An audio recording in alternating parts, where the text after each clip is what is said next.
Welcome friends to another r/entitled parents video. Did you know that entitled people feel they don't have to hit the like and subscribe buttons down below? Good thing you and I aren't entitled, right?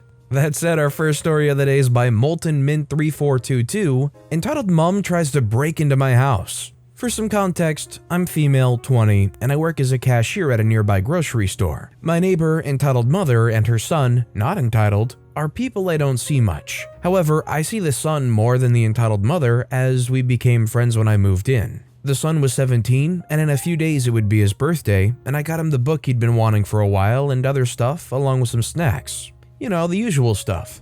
It was a cold afternoon, and I got some hot chocolate while watching TV when insert Here Comes Karen music is all I think when looking back. I hear loud banging and shrieking coming from my door. When I open it, the following conversation ensues. Entitled Mother says, "Hi, you finally opened the door." I say, "Sorry, I had a hot chocolate and I had to put it down." "What can I help you with, Entitled Mother?" She says, "Well, OP, I came to get the presents." I say, "I haven't wrapped them yet, sorry. If you give me a minute, I can wrap them."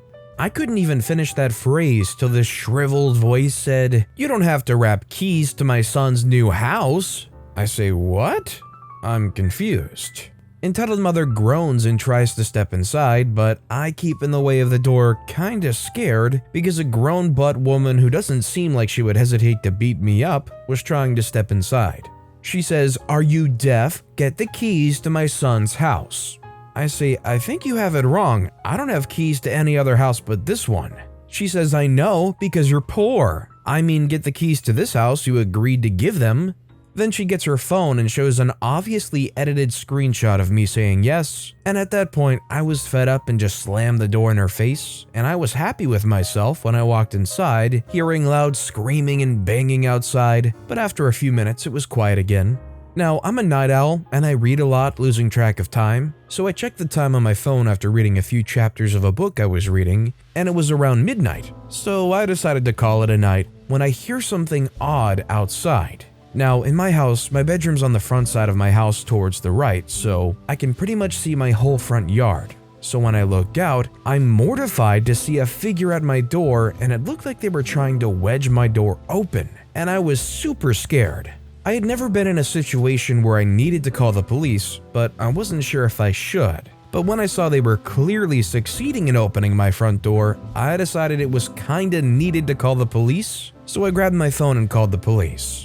They arrived after a few minutes, and when I went downstairs after they got the person, I was incredibly shocked to see entitled Mother screaming and kicking about how her son deserved the house, or how it was in fact his house and I had stole it, which I had to stop myself from laughing after hearing. She was put into the cop car. Son celebrated his birthday with me since entitled Mother hadn't returned, and he cracked up hearing what happened, and he was so happy with the original gifts I bought him. And a little update is that entitled Mother has in fact returned, but I'm surprised to say hasn't bothered me, and Son says she's been quiet, so hopefully she learned her lesson. Do you think this entitled mother actually believed they might be able to get away with this? Or do you think there's something more going on in entitled mother's head that's influencing these rather strange actions? Let me know what you think in the comments down below. Our next story is by Craggle Tom. I underestimated my mother. I haven't been on Reddit lately due to a personal matter with my girlfriend. Her only remaining grandparent caught COVID and was hospitalized. We left town together and drove a couple hundred miles to go and support my girlfriend's family. Because girlfriend and I have been together for so long, I'm rather close to her family. Her parents often joke that one day I'll be their son-in-law, whether I like it or not. But while my girlfriend and I were away, my mother found out where my sister and future brother-in-law live now. I kind of expected that to happen at some point, but I figured after saying we were disowned that maybe my mother would leave us alone. But evil Mama Bear will always be evil Mama Bear, won't she? While hundreds of miles away from home, I got a warning from my cousin that visits my mother that she'd found out some time ago where my sister was living by spotting her at the local supermarket and following her car home.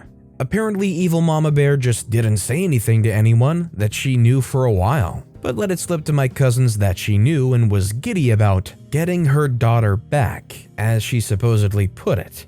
My sister's a creature of habit and tends to go shopping at the same places and times weekly, and our mother knows that. So her tracking down my sister this way isn't all that surprising, but sis never goes out without her fiance, future brother-in-law, anymore. And he told me he's always packing a taser now. Apparently evil Mama Bear waited till I wasn't around to make her move. She's craftier than I gave her credit for. I phoned my sister that I'd heard from our cousin that evil Mama Bear knows where she lives and to be ready. And the following day, evil Mama Bear showed up at Sis's front door with flowers and, of all things, a holy Bible. She rang the doorbell several times and Sis did not answer, so she resorted to crying and banging on the door to make a scene. And finally, future brother-in-law answered. And he had both a wireless camera nearby on a table and a police-style body cam that I gave them to record with just in case this happened. As soon as future brother-in-law opened the door, evil Mama Bear threw her arms out like she was gonna hug and kiss him, only to pull back as soon as she realized my sister wasn't the one to open the door. She looked completely stunned to be face to face with future brother-in-law for a moment before finally speaking. She says, "I'm looking for my daughter, please let me see her." Future brother-in-law says, "I don't think so. Whatever you want to say, you can say it from here." Mom says, "Please, I have to talk to her now. This is all a huge misunderstanding." Sis emerges from the other room and says, "What I understand, Mom, is that you are a racist who hates my fiance, demanded I abort my baby, and then tried to attack me. Then you disowned me by saying you no longer have any children. What about that was a misunderstanding?" Mom holds up the Bible and says, "Please, I wasn't myself then. I've done a lot of soul searching and I've gone to church. I've found God. Come home. You can live in my bedroom. I'll sleep in the basement. I'll even let your boyfriend move back in too." Total lie. My cousin would have told me if she was going to church. She hates church. She'd probably start burning alive if she even set foot in one. And from what my cousin also told me, she's never once stopped referring to future brother-in-law by racial slurs. Sis says, "Oh? What about how you referred to us all as a racial slur and then broke OP's windows with rocks that had more racial slurs written all over them?" She says, "I did what I had to do. OP ruins everything." Sis says, "OP didn't ruin anything. He just finally opened my eyes to what kind of a person you really are, and what person I let you turn me into, mother." Mom says, "Don't you mean mommy?" Sis says, "No, I mean mother. I'm never calling you mommy again." Mom starts bawling and holding up the Bible again. "But the Bible says to honor thy father and thy mother." Future brother-in-law says, "Yeah, and it also says not to provoke your children to wrath." I've never read the Bible and even I know that. Have you even read it? Or did you just buy it along with those flowers on the way here? Mom says, "But the Bible says..." Future brother-in-law chimes in, "Not to lie, steal, commit adultery, or bear false witness. How many of those are you guilty of, huh?" Sis says, "All of them." Mom throws the flowers and Bible onto the ground and say, "It's OP, isn't it? He's turned you against me. Everyone's against me," said while stamping her foot. Sis says, "OP didn't do anything to do that. It was all you." Then I kid you not, my mother let out a loud noise that sounded a lot like a ree, and then proceeded to lunge at Sis, but future brother-in-law intercepted her and had her pinned on the floor in seconds, pretty easily as she's not a big woman. Future brother-in-law says, "Honey, call the police." Mom says, "You can't do this to me. I'm your mother. You're supposed to love me." From there on, it was just some repetitive nonsense while future brother-in-law held her down until the police arrived. Predictably, as soon as they showed up, evil Mama Bear started screaming, "Help, this racial slur's attacking me for just wanting to see my daughter. He's brainwashed her, do something." Sis says, "I do not want her near me." Evil Mama Bear struggled a bit more and the cops had to restrain her. She ended up screaming at them and that they were all racial slurs too, which got her a shiny new pair of bracelets and a frog march into a police car. The police got a copy of the camera footage and then carted evil Mama Bear off to jail. Still waiting to find out how that one's gonna go down. Future brother-in-laws mentioned possibly wanting to go after her for a hate crime because of the racial slurs she used. Sis threw the flowers into the trash, and future brother-in-law dropped the Bible that she'd brought with her into a church donation bin. He said it looked like the kind you'd find in a department store book rack anyway. I still can't do a lot because I'm not at home, but sister and future brother-in-law said that they're gonna file for their own restraining order soon. All I know is in a situation like that, they should definitely file a restraining order. That kind of behavior is insane and nobody has to put up with that. Go ahead, get the restraining order, be done with it, and let the courts deal with it if she ever decides to try something stupid again. And although it happened, it's probably good that it's just out of the way now. Hopefully everybody can just move on from it.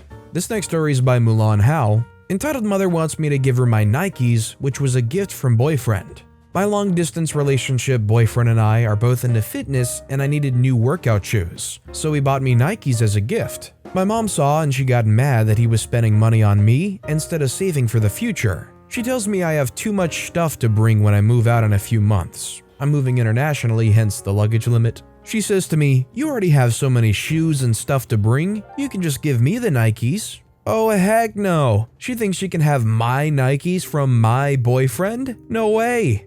She can have any one of my shoes except those Nikes. Honestly, I think she's just jealous because no one bought her a gift like that. Even my father never bought her such gifts. Still doesn't justify her thinking I should give her my Nikes. She even told off my boyfriend for buying me such a gift. Good lord. Why would you tell somebody off for giving a gift to somebody they're in a relationship with? How dare you not just give me the shoes instead? Just pure jealousy all throughout. Seriously, just imagine trying to scold somebody for giving a gift to their partner. What kind of nonsense logic is that? Our next story is by Ravenclaw1103. Entitled Mother tried to get my mother fired being white with black kids. So I'm a 21-year-old female, my parents are both white. They have kids and me is number 6. They adopted my little brother and I when we were babies. My brother and I are mixed, but what some call light-skinned black. Anyway, this story happened when I was in elementary school. Some backstory to help you understand my family. Being black and having white family, plus growing up in a prominently white area, had its challenges. Like, my brother and I had swim passes, so sometimes my mom would drop us off at the pool, and my dad would pick up and frequently would be stopped and asked for proof he was our dad. It also didn't help that my mom was 48 when I was adopted, having her last kid at 40. With that, my oldest brother's 20 years older than me, so I have a nephew that's only a year younger than me and a month younger than my little brother. We got weird looks when we're out in public with my brother and I calling my mom mom and my nephew calling her grandma. So a lot of times people thought my older siblings thought my sisters were my mom. Okay, now you're all caught up. In elementary school, my mom worked as a Title I teacher, which basically means she goes to one class a day for an hour to help kids read. She still does this and did the whole time my brother and I were in school. Most of my friends knew I was adopted, figured they probably just asked their parents why I looked different.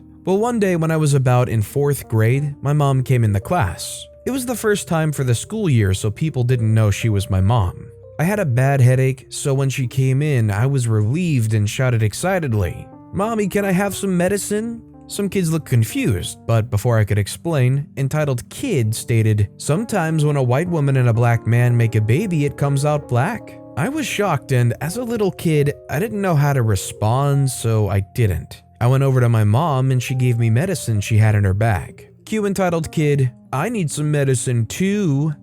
My mother explained to her that she couldn't give her medicine because it was against school policy, and she could give me medicine because she was my mom. She rolled her eyes and huffed back to her desk.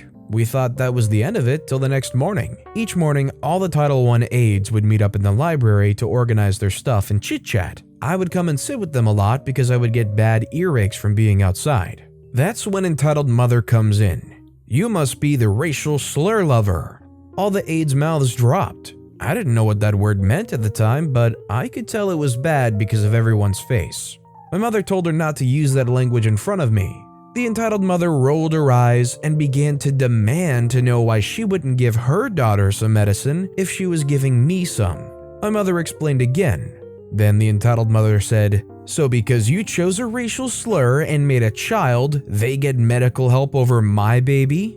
I could see my mother getting upset. She said, "Again, if you continue to use that language, I'll have to get the principal involved." The Entitled Mother smiled. "Fine, let's do it." My mother and the Entitled Mother left, and I don't understand, so I called my dad and told him what happened. Now, my mom is the nice, soft-spoken type. My dad, on the other hand, had intense resting witch face, and when angry, is angry. So my dad told me he was on his way. I waited in the front office for my parents. My dad got to the school before my mom came out and knocked on the door. Principal opened the door, and the lady saw my dad. When seeing my dad, my mom said, "What are you doing here, hon?" Entitled Mother's face looked like she'd seen a ghost. She said, "So is her daddy the milkman?" Again, I didn't know what that meant, but I could tell by my dad's face he was not happy. Entitled Mother said, "How else would she look like that?" gesturing at me and then turning to the principal. "I mean, she obviously isn't a good example for the children, so you should fire her for the children's sake." My dad started laughing, which I knew wasn't a good sign when he was mad. He told me to go find my brother and get my stuff. Then they closed the door. The bell had rang already, so the front desk lady gave me a note, and I went to my brother's class and got him. We both agreed to be on our best behavior since Dad was mad. We sat on the bench waiting, then my parents came out. "Are you fired, Mom?" I asked. Then my mom smiled. She said, "Of course not, but we're going home for today to talk." Sweet, ditch day. My parents took us to Denny's for breakfast since we'd missed it because our school provided it. They explained to us that some people don't like the color of our skin and that it was never okay for us to be called that. We got to stay home. The next day, I noticed Entitled Kid had moved class and found out Entitled Mother was kicked out of the PTA. I have so many stories about stuff like this, but this was the first big incident. You gotta just appreciate that somebody who is acting ridiculous like that gets removed from that stuff, even had their kid moved out of OP's classes because of it. Although it's pretty light for the words and the behavior they were slinging around, at least they were completely removed from both OP's parents' lives, hopefully, and OP's lives because the kid wouldn't be around. But with that being said, that's all the time we have for today. So of all these stories I've read today, which is your favorite and why? Let me know in the comments down below. And if you haven't yet, if you could like and subscribe, that would mean a lot to me. Whatever you do, whether it's liking, subscribing, turning notifications on, all of it helps grow this channel and I appreciate the heck out of it. So until next time, I'll see you all tomorrow with some more stories.